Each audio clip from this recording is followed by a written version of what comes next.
Anyway, well, thanks for you very much for your time, Craig. Again, Ed Hernandez, currently serve on the City Council for San Leandro.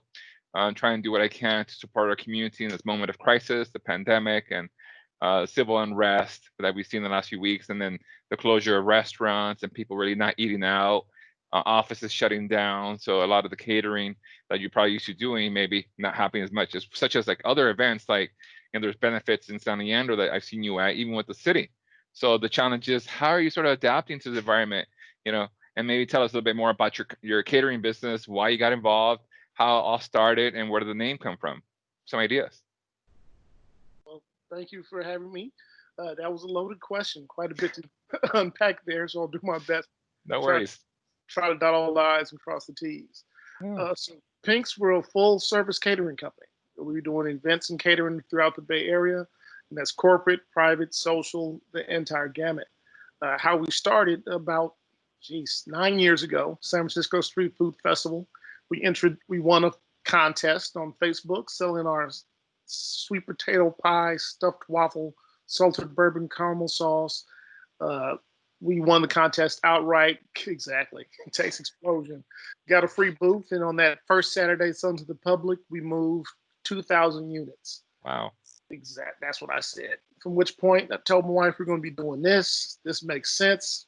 She didn't believe me, but within 9 months, we were both doing this full time.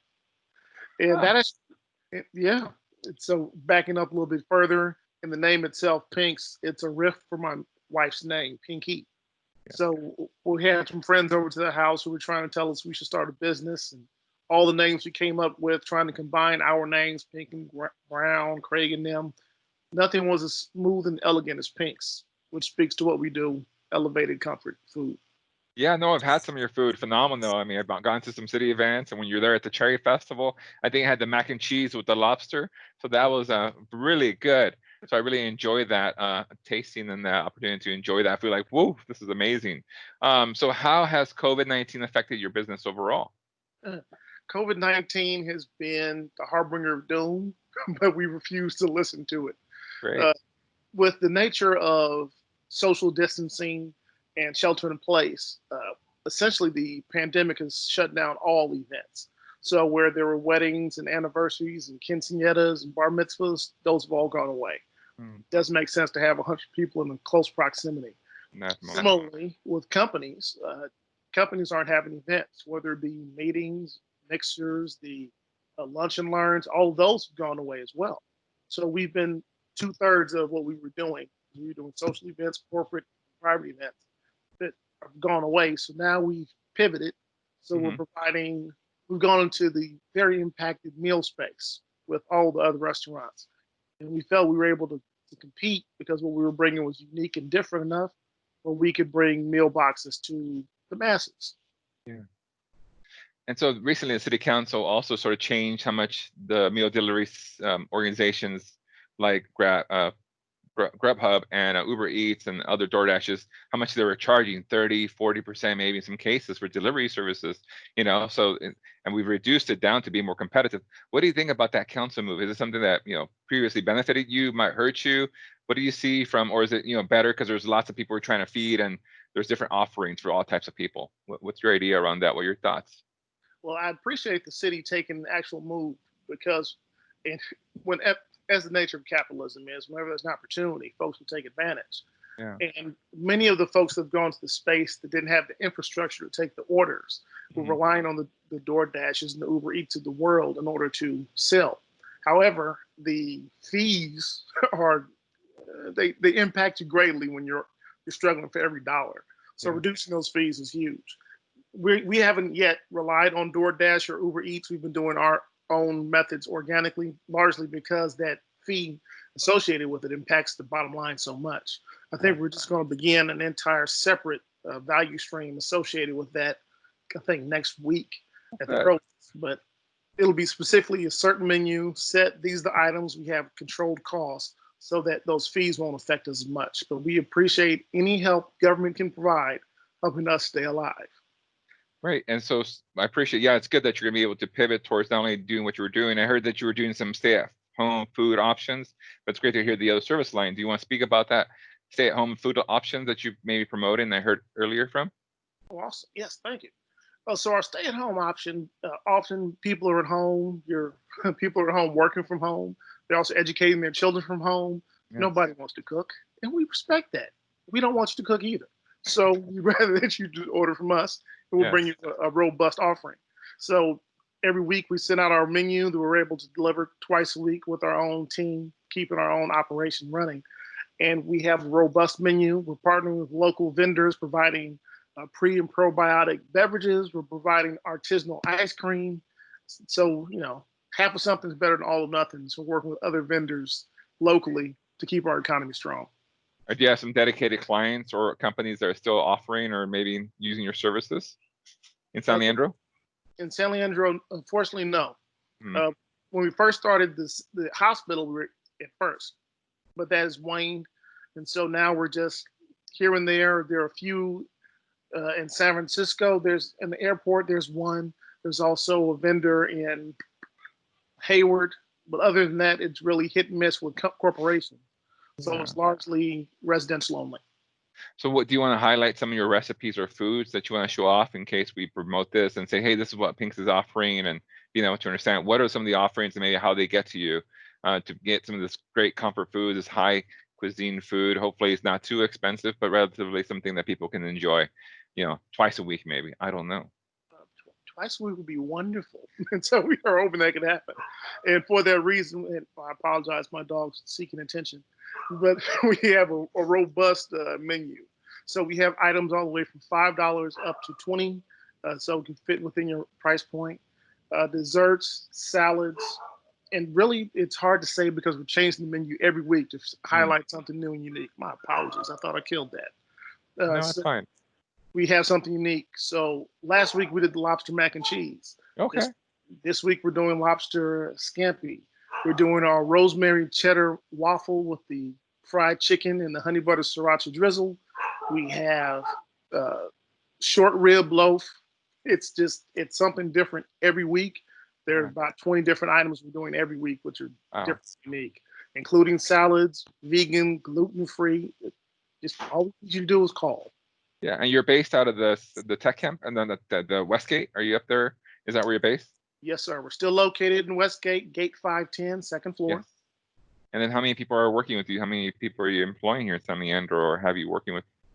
Our team is 7 employees now. Oh, wow, okay.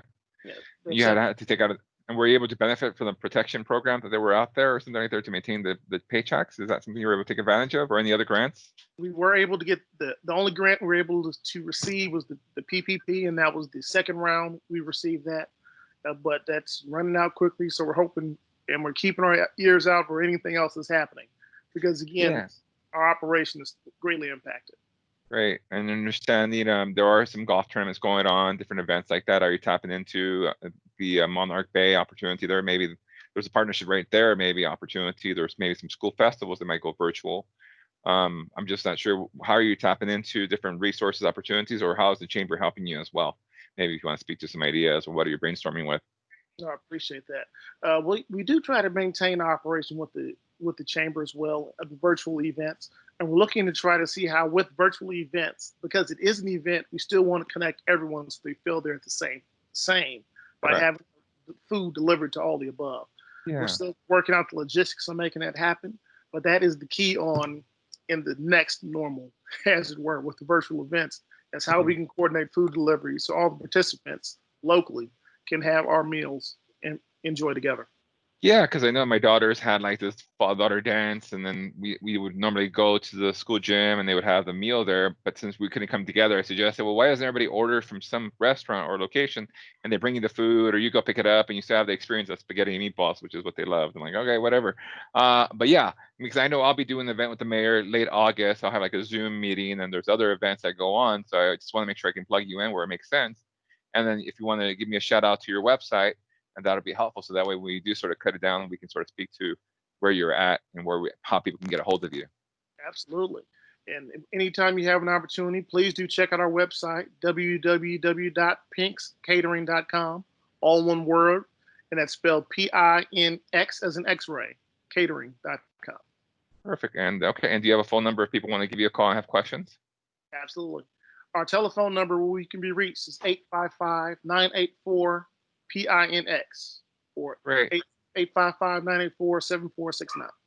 Anything else the city of San Leandro or other things that you see that you need maybe partnerships with or opportunities that you might think of, or anything else out there that you might want to communicate and I can advocate, amplify on your behalf to make sure you stay successful and thrive through this recovery, through this pandemic? Anything that you have maybe a special ask or something I can be helping with? That's a great question.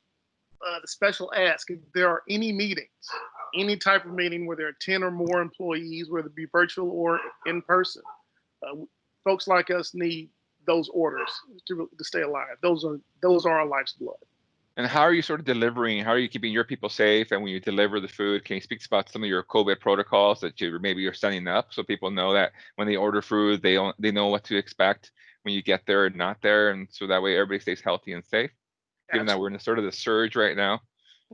Oh yes, the surge has changed everything, and it's changed operation as it were. So working with the county, Alameda County, we determined our best operating procedures for contactless delivery. So our team members have masks, our team members have gloves, and everything is prepackaged before it reaches you. When it leaves our warehouse, it is already packaged in our double insulated containers so it stays warm. Items need to stay warm, stay warm. Items need to stay cold, stay cold. Now, the team itself, anytime we come in, every team member, we have a law whereby we check their temperature, write down any symptoms, and it's documented daily. Anyone is sick, they don't come. They're sent home. We're cleaning and sanitizing several times a day. Great. Is everybody staying healthy? Everybody still healthy in your team and your crew and your family? Everybody's still healthy. They're extra paranoid. Anybody gets a sniffle, they're staying home and getting a test. So we have 3 of our team members are getting tested, are waiting for their test results now, but everybody's great. Great. Any other final thoughts before we end this session? Final thoughts. Pinx has benefited from being in San Leandro. Pretty much we were born here. Pinky and I have our residence here. And it's always been our philosophy that we're part of the community. We're not colonizers, but partners. And so our investment is always be to do all we can to be ingrained. And any support can be given to the small entrepreneurs like us, because we are your neighbors, we're your friends, and we're here impacting our community. When we get on the other side of this flu apocalypse, we're going to need one another even more. Perfect. And I just had one final thought. I wanted to get your perspective in the moment we're in and the movement of Black Lives Matter. Do you want to speak to that? We can go a little political if you'd like to and separate it from the Pinx Catering, but just give you opportunity to speak your mind to what I can be doing so we can separate the Pinx from the politics, and so we can stop with the Pinx there and see what your thoughts are around the movement, the messaging, and your thoughts. So maybe we can speak to that for a few minutes. And I can stop recording or you can keep going. It doesn't matter. It's up to you. Just want to hear your thoughts. I can be on tape. Doesn't matter. This is really the movement and the moment that we're in right now. It's historic and sad at the same time, because I've had this conversation with some friends a few weeks back, and it seems like we've seen the same movie play out over and over again. 3 years ago, Eric Garner, Philando Castile, and those individuals, and the entire protest that Colin Kaepernick was going about, silent protest. The Black Lives Matter movement isn't so much as for me. Then again, I can only speak for myself. Sure. But I will speak for myself as a son of a former Panther. So, and my family is mixed race, because all lives are important. Every soul is important. And at the end of the day, everyone's just saying that race shouldn't determine what happens with an individual's life. The Black Lives Matter movement is just a cry, riot, the language, the vocabulary of those that are unheard. It's just saying we're tired of not being heard. And so this is where it's come to. Please stop killing us. Yeah. Want a fair shake. Defund the police isn't, though it was irrational and very, very poorly branded. Everybody needs the police. When stuff gets sticky, you call the police. We all know that. Yeah. The problem is, as a person of color, I don't want to call the police and be afraid that I might not walk away from that interaction. Yeah. That's really what it is. But everyone hasn't had the education or opportunities to have those conversations. And really, this is a conversation regarding, in all honesty, the systems of supremacy versus overcoming white supremacists, the systems that keep people down, and what can you do to create more opportunities. It's a lot deeper than just what we see on the surface. But I just like everyone else, we just want an opportunity to live and achieve the American dream. Perfect, and that's what I think I'm advocating. Sure, everybody has the right to feel safe in San Leandro. When you need the emergency, as a police officer, they're there to maintain the responsive manner. But there might be places where officers not needed, somebody without a gun. So how do we sort of provide that service? And we have 60% of the budget goes towards public safety. Is that way too much? Or should it be less and more into human services? So I think that dialogue is going on, and we're also starting this budgetary task force, which will have about 28 different members that either you live or have a business in San Leandro. You can join that committee and advocate for whatever you think might make sense for our budget in San Leandro. So not only if you're a resident or not, you can have your voice. If you're a business owner or not, you have your voice. And even in this case, I opened up the door to police departments to share their experiences and what they think too. So we have everybody at the table. Perfect. Last thoughts. What do you think about the Black Lives mural matter that some people just painted this past week? I've been sheltering in place. I didn't know where is it? On Parrot Street. So some folks just recently facilitated that painting, and you can find out more if you just Google it or what have you. And I'll be posting some on my Twitter shortly, some images of that. But yeah, it was Arts for Change San Leandro, Natasha Fernandez from the San Leandro Business Chamber as well, and I think the Black Student Union from the San Leandro High School. Just collaborated this weekend, and the city adopted it so that way we'd protect it from having other people coming up with their own messaging. So we're just trying to make sure we even got a lawyer involved, and he wrote us like a 9-page memo. That's just like, this is the situation with free speech. So we found a way to make sure we can protect it and amplify this message. And we've adopted it as a city. I mean, community-based, but we've adopted it so that way we can maintain it, at least for the foreseeable future. Craig, it's very much been a pleasure to have spent some time with you talking about your organization, what you've done recently, how you've pivoted, and what the future of a Pinx looks like. Very happy to have you here in San Leandro, based in San Leandro, making sure that we can support you in whatever which way, specifically me. Happy to have this conversation. Thank you very much for being able to have made this time here with me, and we talked about Pinx and the future of Pinx and how you've pivoted. I'm wishing you the best of luck, and then any other final thoughts you may have after our conversation today. Please take a few seconds here again to say your final thoughts, if anything, about how you're going to keep moving forward in San Leandro. Thank you, Ed. I do appreciate the conversation as well. And please, if you have any meals, parties, anything along that line, pinxcatering.com, Pinx catering.com, and keep an eye out for Pinx at Home, where you'll be able to order our prepackaged rubs, spices, spa kits, and or meal kits, where you'll be able to walk through cooking yourself at home. Looking forward to receiving those packages in the future. Thank you very much, Craig. Have a good rest of your day. Stay safe, stay well. God bless. Thank you. Thank you.